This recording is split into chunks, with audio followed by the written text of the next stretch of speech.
pas de changement. On n'a pas vu de fatigue. Alors, de Toronto, Jojo Dan, qu'on connaît très bien ici à Montréal. 13 victoires, dont 7 par KO. Il affrontera ce soir Sean Garnett. Voici les meilleurs moments de Jojo Dan. C'est Amadou Diallo qui est un adversaire quand même bizarre. Tu vois Jojo là, qui lance, c'est une machine à lancer perpétuelle. Ouais. Il lance tout le temps.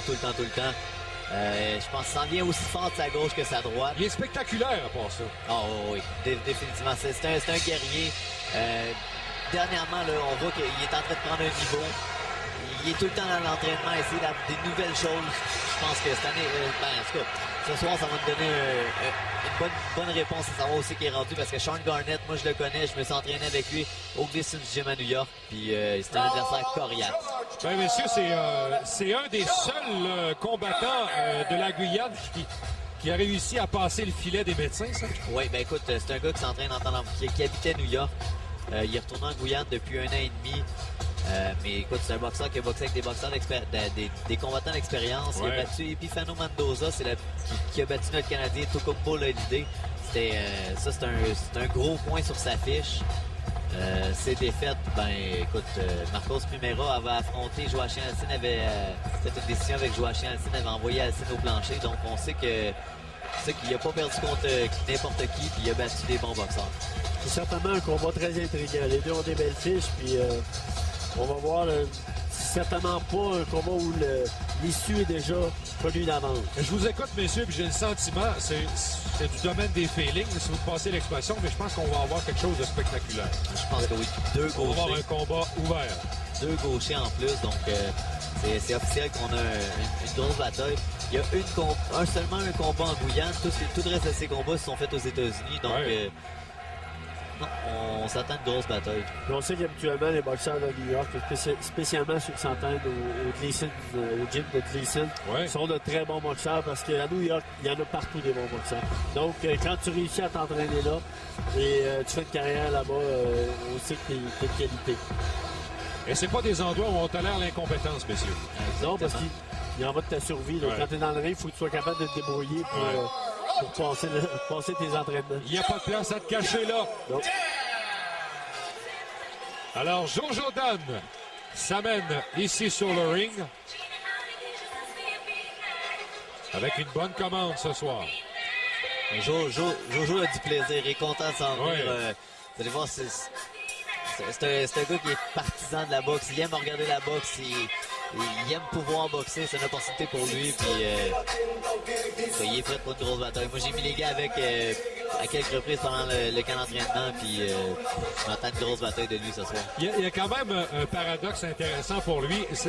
Ça semble pas un gars qui aime les choses flamboyantes là, autour d'un combat, mais lorsqu'il est sur le ring, c'est un gars qui boxe très ouvert, très spectaculaire. Mais en dehors du ring, c'est très neutre. un gars assez réservé Ouais. qui, dans le gymnase, parle pas énormément. Non. Puis là, il est maintenant rendu avec 13 victoires, aucune défaite. Il est un peu rendu à un niveau où on augmente comme on le voit avec son adversaire Garnett, on augmente son Alors, on retrouve intensité. Anthony Horn, merci. Monsieur Sylvain Leblanc, Monsieur Claude Paquette et Monsieur Jack Woodburn. L'arbitre sera Michael Griffin. Ce combat est prévu pour une durée de 6 rounds dans la catégorie des super légers. Tout d'abord dans le coin rouge, in the red corner, portant la culotte blanche et rouge, wearing white and red trunks, pesant 147 livres, avec une fiche de 10 victoires en 13 combats professionnels. His professional record shows 10 wins in 13 bouts. De Georgetown, Sean Garnett. Son adversaire portant la culotte bleue et blanche. His opponent wearing blue trunks with white trims, pesant 146,5 livres. Invaincu en 13 combats professionnels. Still undefeated in 13 professional bouts, with 7 wins by way of knockout. De Toronto, Joe Dan.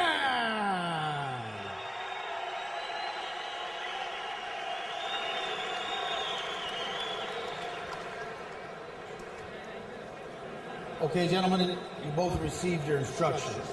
You must obey my commands. Protect yourselves always. Shake hands now, we're boxing the bell. Good luck. Alors voici l'affrontement qu'on vous propose pour ce quatrième combat, dis-je bien, de la soirée. Sean Garnett, 5 pieds 10 pouces, 147 livres, 24 pouces et 3 quarts pour la portée. La portée est meilleure du côté de Jojo Dan avec 26 pouces. Deux gauchers, on voit pas ça souvent. Oui, ça va être intéressant ça. Alors, Jojo Dan de Toronto avec la culotte bleue et Sean Garnett de Georgetown. 10 victoires chez les professionnels avec la culotte blanche. C'est deux expériences différentes. Jojo a une bonne expérience amateur, mais Garnett a boxé avec des champions du monde en gymnase. Donc, j'ai hâte de voir justement qui va être capable de s'établir en premier. Garnett qui a un bon physique. Oh, il est très, très en forme. Il semblait très intense quand les deux boxeurs se sont... C'est vrai, se sont tirés et regardaient Jojo Dan avec des yeux malicieux. Alors Garnett et Jojo Dan, jusqu'à maintenant, il n'y a pas d'attaque spectaculaire. Quelques tentatives, on s'étudie en ce début de combat. Début du premier round. On a vu Joe esquiver un coup de poing en faisant juste un petit pas de l'arrière. Jojo, c'est un expert là-dedans. L'entraînement, c'en est presque frustrant des fois. Tu penses te toucher, puis vous, petite esquive. Garde la distance tout le temps parfaitement. Tentative d'attaque du côté de la droite. Ce qui est, quand on a deux gauchers ensemble, la distance est vraiment différente. Souvent, quand tu as gaucher-droitier, tu as le jab qui se rencontre en premier. Fait que tu as une distance plus éloignée. Avec deux gauchers, là, ton jab passe beaucoup plus facilement. Ça prend un certain temps d'adaptation avant de bien trouver sa distance. Sean Garnett est très actif dans le ring. On le voit bouger énormément. Il bouge les pieds lorsqu'il lance ses coups. Il est jamais stationnaire. Puis, tu vois qu'il a un meilleur jab. Il est plus en contrôle de son jab. Il a une belle fluidité avec son jab et dans ses mouvements du corps aussi. Il pousse ses coups avec ses pieds. On le voit même sauter. Alors Jojo Dan en plein centre du ring tente de prendre l'espace vital dont Garnett a besoin.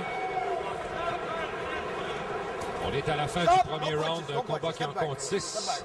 Alors l'arbitre Griffin demande aux deux pugilistes de prendre leur distance et de reprendre les hostilités tout de suite. Jojo Dan touche la cible. Revient avec une attaque, pas de contact entre les deux. La première belle gauche lancée par Jojo du combat. À cette fin de premier round. Attendons voir si Garnett voudra répliquer. Un coup au corps de la part de Jojo Dan. Étant donné que Garnett, justement, envoie beaucoup de jabs, c'est vraiment la main gauche. S'il envoie par-dessus le jab de Garnett... Oh, Jojo Dan a perdu l'équilibre, il s'en va au tapis. Garnett a fait exprès, je l'ai vu à l'intérieur, il est venu placer son pied pour tirer. C'est un croc en jambe, c'est pour déstabiliser mentalement l'adversaire. Effectivement. À New York, souvent, moi, c'est arrivé dans le gymnase qu'on m'a fait ça. C'est des petits coups de vétéran. Alors, dès ce premier round, on a senti dans les dernières secondes ce que tu soulignais, Sébastien, la petite jambette. Et aussi, messieurs, on a senti les deux boxeurs à la fin du premier round. On va la voir, cette fameuse glissade. Et après, Jojo Dan a semblé revenir vraiment dans ce combat. Et voilà. Il l'a carrément poussé. Il l'a poussé complètement. Ouais. Okay. Je pensais qu'il lui avait tiré le pied. C'est un round où on s'est étudié beaucoup. Il n'y a pas énormément de coups solides qui ont été touchés. Je pense que Jojo Dan est celui qui a peut-être, avec une ou deux gauches, porté les meilleurs coups. Ouais. Mais ça demeure encore que c'est pas encore établi. On va voir. Le deuxième round va sûrement nous en dire beaucoup plus. J'ai hâte de voir, mais Garnett ne sera pas une proie facile à moins d'une surprise. Non, exactement. Il a de très bons réflexes. Défensivement, il est très efficace. Et Jojo Dan devra envoyer la main gauche par-dessus son jab pour justement l'empêcher, pour le faire réfléchir, qu'il puisse envoyer moins de jab. Alors, 19. La carte de nos spécialistes. Jojo Dan en avance. Début du deuxième round. Jojo Dan et Garnett.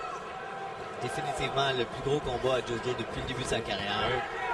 L'adversaire a été choisi en conséquence. C'est son premier vrai test majeur, puis ça sera pas facile.